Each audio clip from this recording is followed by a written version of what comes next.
Today we're going to be making this retro 80s IG story built in 3D. This can be done with the free version of DaVinci Resolve as well as DaVinci Resolve Studio. So without further ado, let's get started.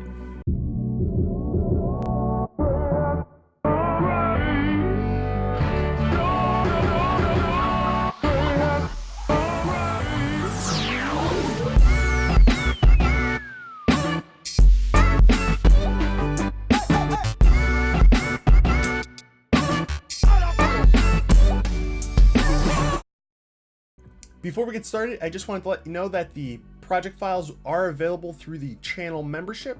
So if you want those, or if you just want to support me, you can do that. So before we get started, we need to bring in two images from the web, and I have links in the description to those. They take you over to this guy's portfolio, and these images are, you can download them for free and you can use them for commercial. So that was pretty cool. It was a good find. You just pick whichever ones you want, you download them, and then you just drop them in your project.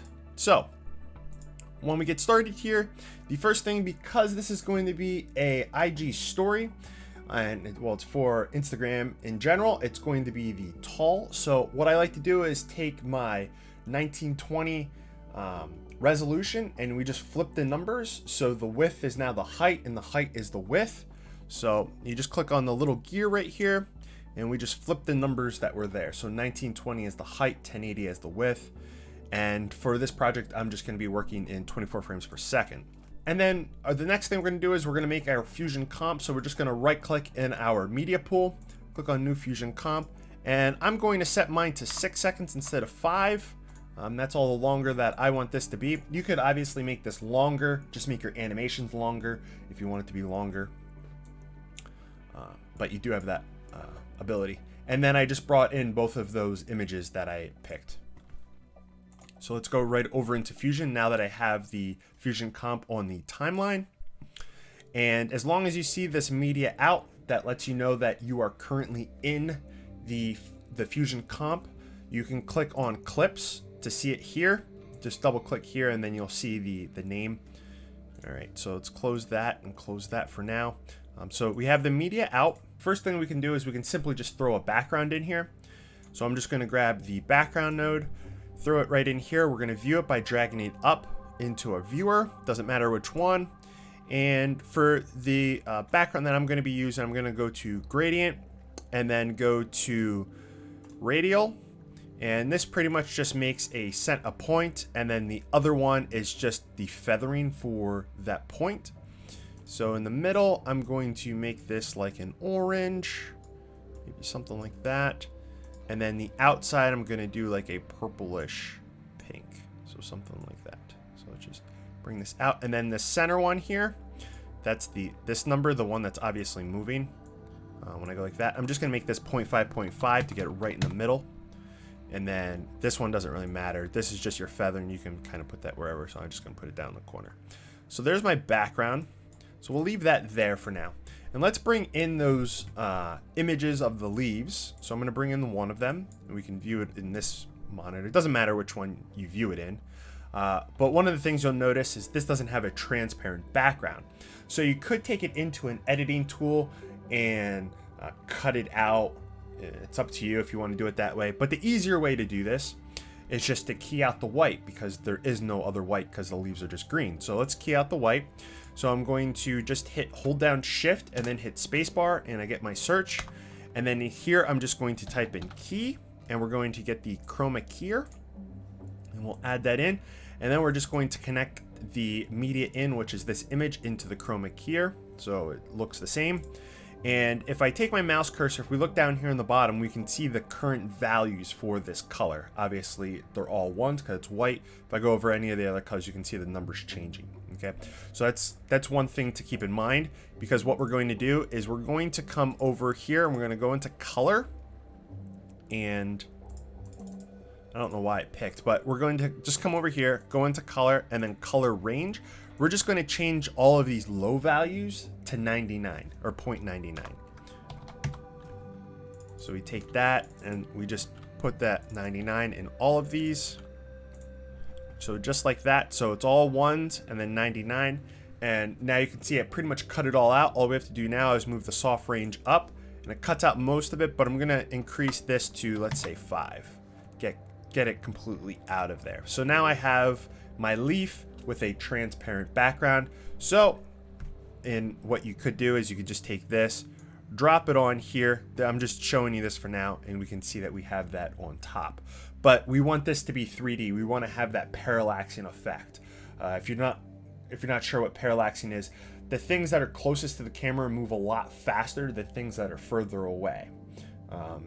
It's like if you see a plane that's right here, it's going to go really fast compared to if you see a plane, 3 miles out, it's kind of like creeping across the sky.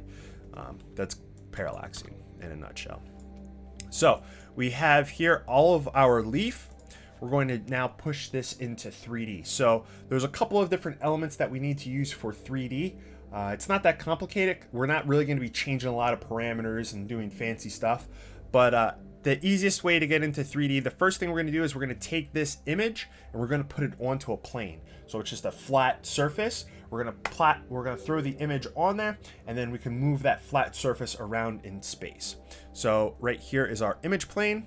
We're just going to bring that in and connect the current leaf that we have going here right into here.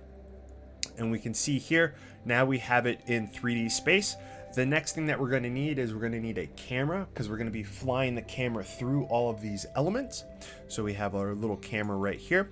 And then finally, we need to set up another node to do all of the rendering, to put it back into 2D.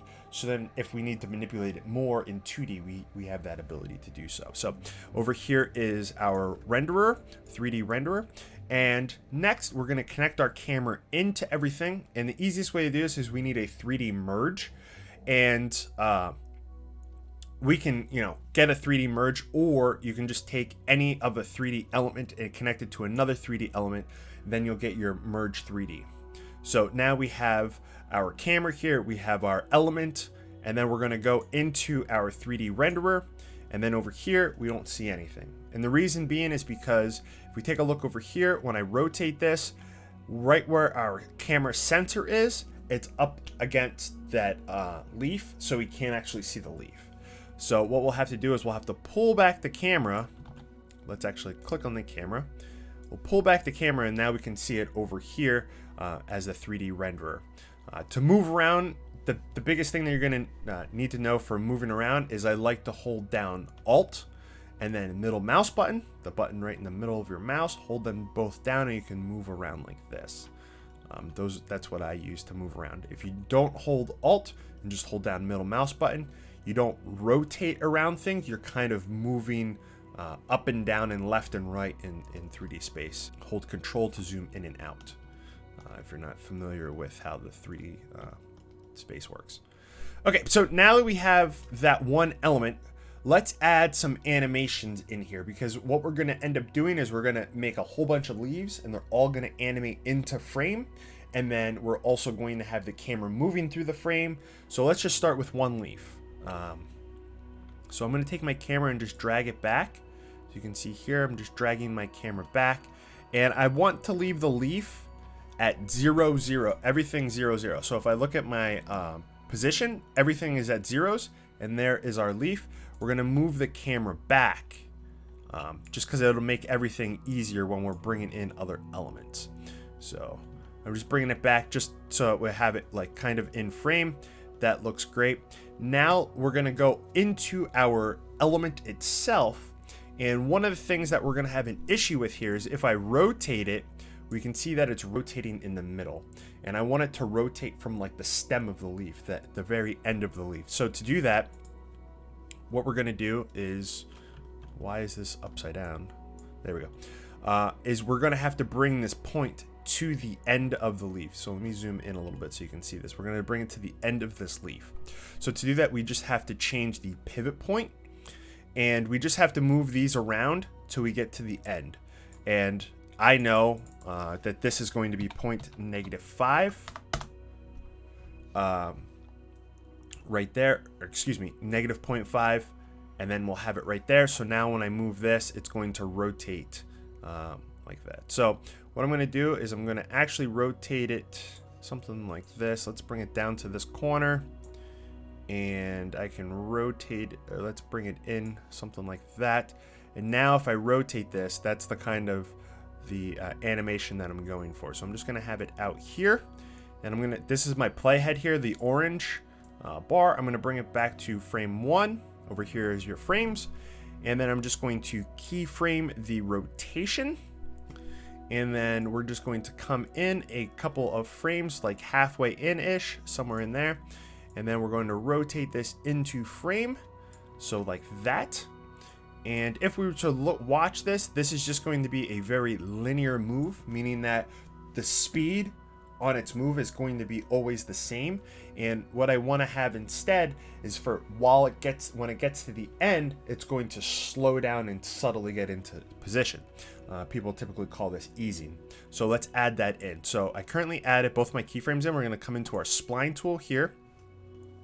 Currently, this isn't really intense because we've only added one thing in so far.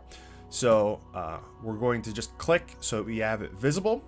And then we're going to click this little button here so that we can actually see all of the keyframes. So if you have a ton of keyframes, it's going to zoom it so that all of them are visible.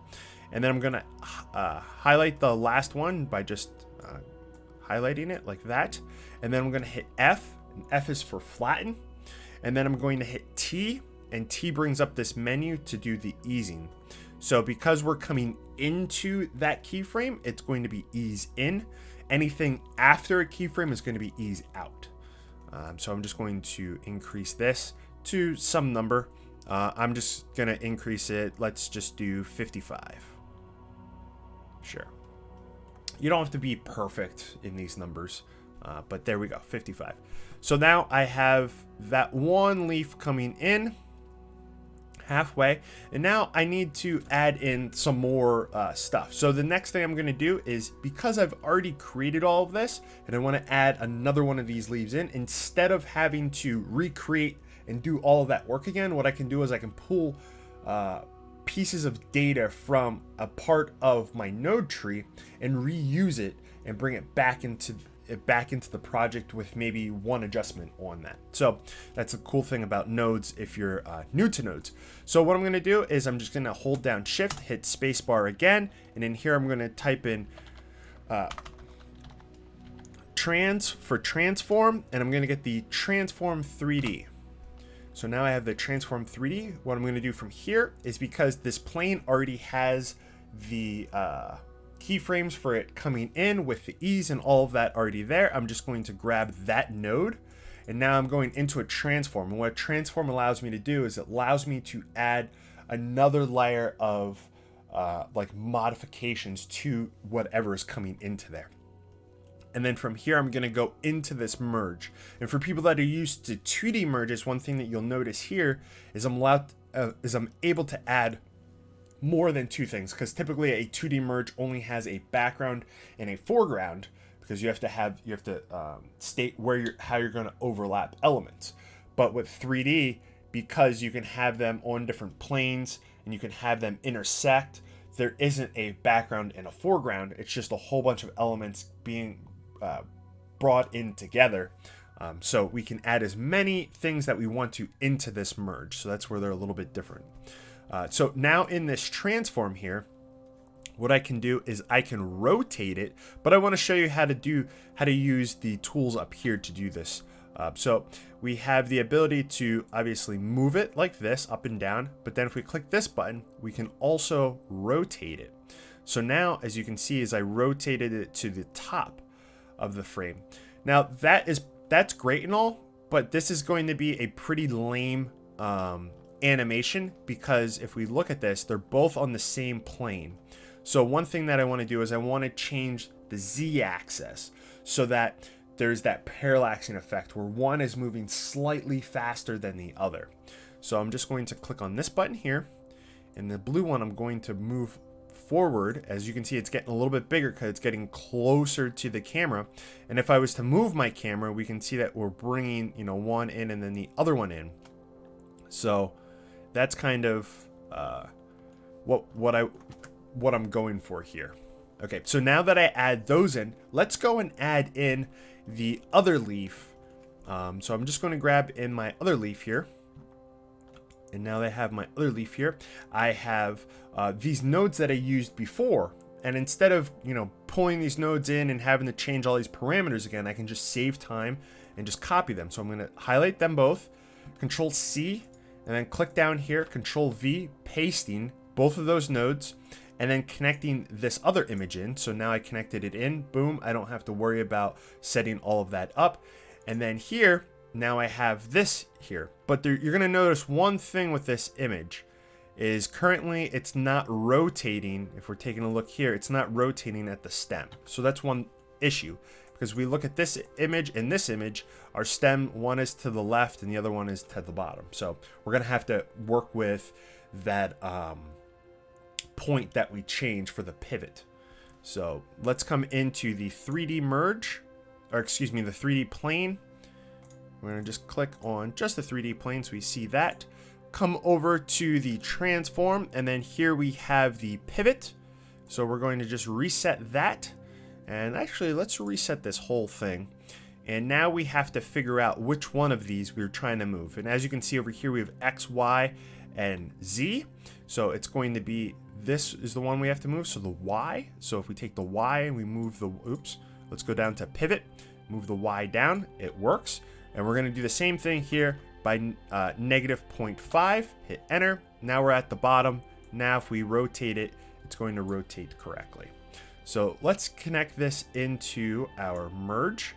Take a look at everything that we have going here, as well as the renderer over there. And then we can close this because we're kind of done with that. Let's move this up so we have a little more space here. Okay. So now we have our elements here. And for this element, now we're gonna put this in this bottom corner down here.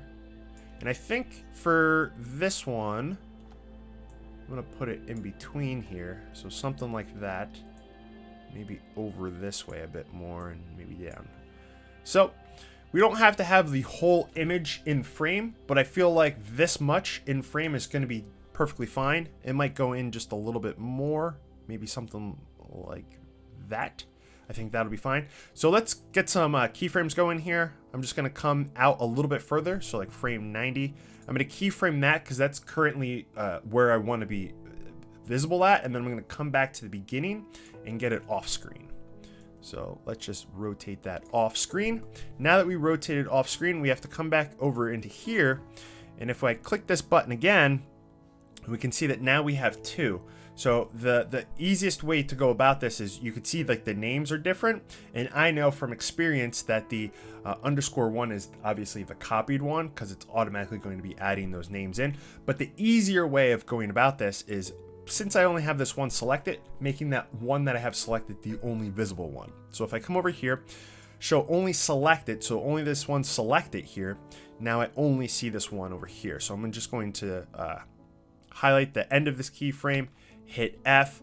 Our bar is already up here. I'm just going to increase this to like 50-ish. So there we go. So as we're going through here, we have all of these different elements coming into the frame.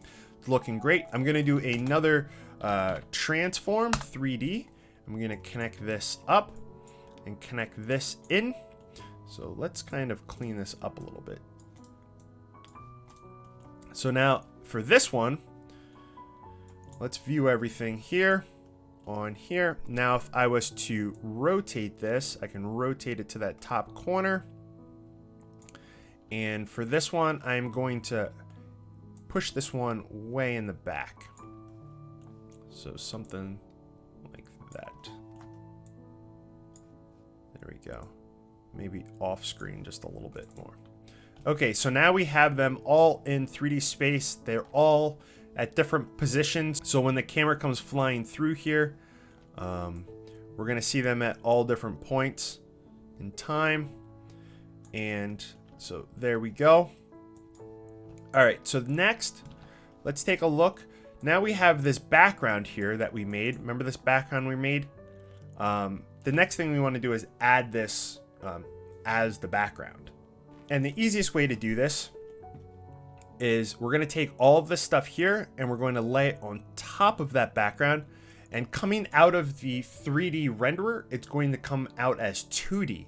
So now we're back to the normal merges, if you know merges. So let's view this. Now we can view it here, and we can see that it's all on that background. So it looks good so far. One thing that we can do is now we can add in a camera move. So what I like to do is I come to, let's say, I don't know, like 3/4 the way in, and kind of pick out where I want the camera to end. Obviously, you don't want it way out here where you're seeing the edges, because it's going to look really weird with them just rotating. You want them to be a little off screen. So I would say like right there probably is a good endpoint. So what I'm going to do is come back over here. I'm going to keyframe there, and then I'm going to come all the way to the beginning. Let's go to frame 0, and I'm going to come all the way in and come in past the past all this stuff, and we'll know because remember we started at 0 and now we're at negative. So it's going to work its way back, revealing all of those different elements moving. And one other thing that I want to do is I want to add in a bit of easing here as well, and I'm going to actually increase this easing a bit more. And one thing that I want to make sure of is that when these elements are moving, so remember our keyframes here are ending right here at 75. So we want to make sure before 75 that we have them in frame, because you don't want them to come in the frame and then just be sitting there. You want them to already be in frame, and then they slow down while they're already in frame. So I think that's a good animation there. So they all coming into frame, and then it's just kind of going out. So now we have that.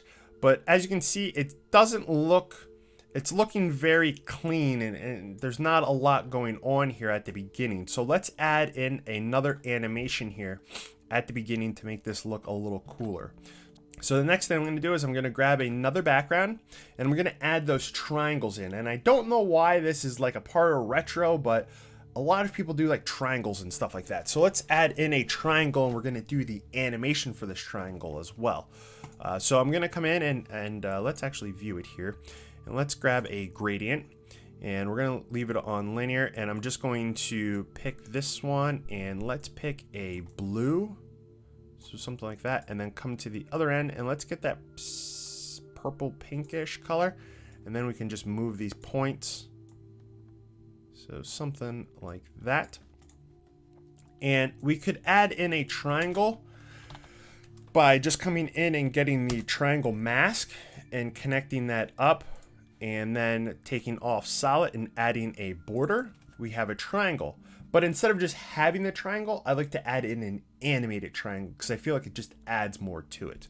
So to do that is I'm going to shift spacebar again, and in here I'm going to type in mask to get the mask paint node.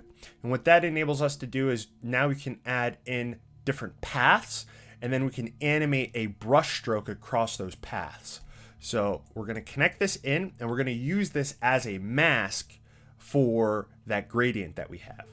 So in here in the mask, I'm going to click this little button here so I can make my stroke, and I'm going to just click, try to get in the middle, come back down to almost the same plane as here, and then you can click this little button here and close it, and that's looking pretty good. I think that's looking pretty good for our triangle. And now we have the same triangle that we had before. But the cool thing that we can do here is clicking on there and then coming into modifiers. Under stroke, now we have this right on. So let me click it so it's not highlighting. Now we have this stroke on. So now we can animate like it's writing on this path. So that's pretty cool. So we'll come back to like frame 1, and I'll come back, keyframe here. And we don't want to go too far in here, so let's go to frame 30. So this is like 1 second in. It'll take to right on that. And then now let's add this into the project. So now we have this. So the same thing, this is a 2D. We're going to make it 3D by adding in an image plane. As you've seen, I had it selected, the background, And when you click one of these buttons, it'll automatically add the link. If you don't, then you just have to add the link in yourself. Both ways will work. And connecting that up to everything so we can see it there. What I want to make sure of, let's bring this over here and let's get this over here. What I want to make sure of is that this triangle is in frame when the camera is all the way at the beginning. So I'm going to click on the triangle and I'm going to zoom in a little bit so I grab the right guy, and I bring this way up here so that as it's coming up, we got this writing on, and now it's going into the background there. And as you can see, we now have it there. Now this one animation is all right, but I want to add more onto that animation. I want it to write on, and then once it's done writing on, it's going to make a tunnel of them going around the camera. So to do that, I'm going to click on the image plane that has the triangle, shift spacebar, and in here I'm going to type in dupe, and we're going to go to duplicate 3D.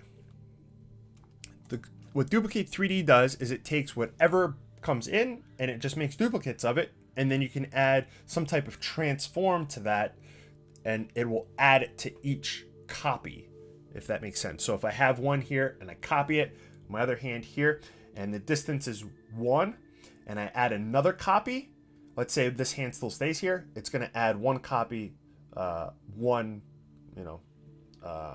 length away. So if I was to add, let's bring this all the way up, and on this duplicate, I increase this. Now we can see that we're starting to get this going here. Obviously, we need them spaced out a bit more, but we'd bring it all the way around the camera so we can start to get this like little effect here.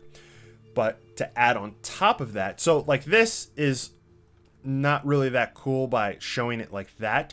I thought what was cooler is we take the end of the animation here, which ends on frame 30, and in this duplicate node, what we can do is, let's put this back down to 1, because we have to at least be able to see one of them, is we're going to click this button here, and then we could come in a little ways, and then we could add in 10 of them. So across this whole animation, it's starting to add in more and more and more of them as the camera starts to move through them. And let's see where the camera ends up stopping at. So it stops there. Obviously, these are way too far back, right? So let's just change the position of these just a little bit less. So we're just like up to the camera. So maybe something like that. So the last one's right there. Okay, that looks good. So it's going to just be the one animating on, and then once that's created, it'll start to create its copies, and then all of the leaves are starting to come in now. All right, so now that all of our leaves are in, the next thing that we need to add in here is some type of something, because I'm going to be promoting a sale or something, right? So to add in a sale, what I'm going to do is just move this stuff over here. Now I'm going to grab in a 3D text. Now you could add a text, then add a plane, because I'm just going to be using a flat text. But this is just much easier. Going to connect it in and add in JRTV. I like to add in a little bit of a tinge of some color, just so it doesn't seem too clean. Because computers are just do things too perfectly, and we're making this a vintage, so it's going to be, have a little bit of a tint of something. So I'm just going to tint it slightly yellow like that, and we need to bring this way down. So what's that 0.1 look like? Okay, that's looking good. Pick your favorite font. There we go. Now we have that. I'm just going to copy that and paste it and bring this in and change this to sale 50% off, something like that. And then we're going to click on the that one and bring it down. And I think for this, I want to bring this way forward, so something way up here, so we're not having to deal with any of those leaves. So up there, but I think I'm going to make it a little smaller. just so it kind of fits the project right now, and bring it up. Maybe just a little bit like that. Bring these together. There we go. Okay, so now while it's going through here, we're getting right on, and then these elements are kind of popping in just because it has to go around them. It's coming to the end. Something like that, but now that I'm looking at that, the end of this is like way too far out. So I think I'm going to bring these a little closer to camera.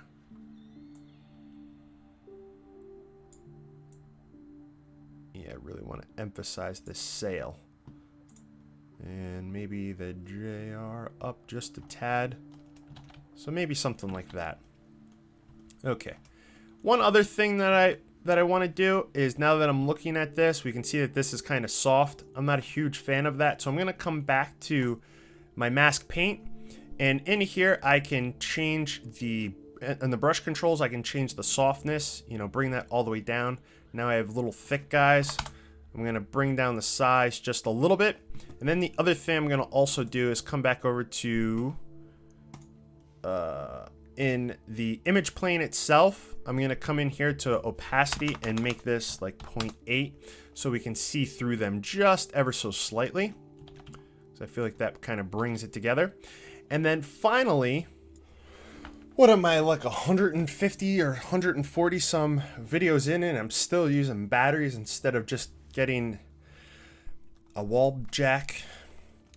Anyways, okay, so I don't know exactly where it was. Oh, I know exactly where it was. Okay, so now that I have it pretty much done, the only thing that I really don't like about this, well, one, I don't really like that spacing, but the other thing I don't like about this is, like I was saying before, how the text was too clean. The overall image is too clean for this vintage look. So let me just bring this text up a little bit because it's kind of bugging me. Okay, so now that that's there, that looks great. What I'm going to do at the end of everything, so we're at the end now of our timeline. Jeez, our node tree, is I'm going to shift spacebar and type in TV and bring in a TV node. And let's view that. Obviously, that's going to do some crazy scanline stuff. We're just going to turn off the scanline because we don't need that. And the second tab is going to be adding in noise or grain. And we can see that here. Default settings for me work all right, but you can come in and you can change the power, which is the intensity of it, and then the overall size of the noise. You can change that as well. But that's kind of up to you how you want that to work. And then all we have to do is to get this to animate a bit, is just come to the beginning, keyframe, come to the other end, and just type in a 1, just so that we get the noise to dance around a little bit. And then we should be good. But yeah, like I said, that's way too much. I kind of like it right where it is with the default settings, just so that there's a little bit, you know, a little bit going on there, not a ton. And then that pretty much looks good. So coming out of here now, I'll just go into the media out, which will then push us back to the timeline. So now we can come back to the timeline. And if you have DaVinci Resolve 16, you're going to really like the new render cache that they have. It is a lot better than it previously was in the older version. So I'm going to let this render quick, and then we'll take a look at what our final result is. Okay, so now we're all cached out. We can take a look at what we got going on. And I think it's a pretty cool, sort of simple. Once you understand the steps here, you can get it done in probably less than 10 minutes. But yeah, I think it's a pretty cool dynamic way of doing something for like an IG story. You just render this out now, send it to your phone, and then on your phone you could then upload it as an IG story. I think it's a pretty cool solution for, you know, promoting a sale. But yeah, like I said, these project files will be available in the channel membership. If you'd like them, you can download them that way. If you want other pre-made assets like this, I have a whole website that's dedicated to making these kind of things. The link is in the description. You can take a look at that if you'd be interested. But yeah, that's kind of all I got for you for today. I don't know what else to say. My name's JR, and thanks for watching.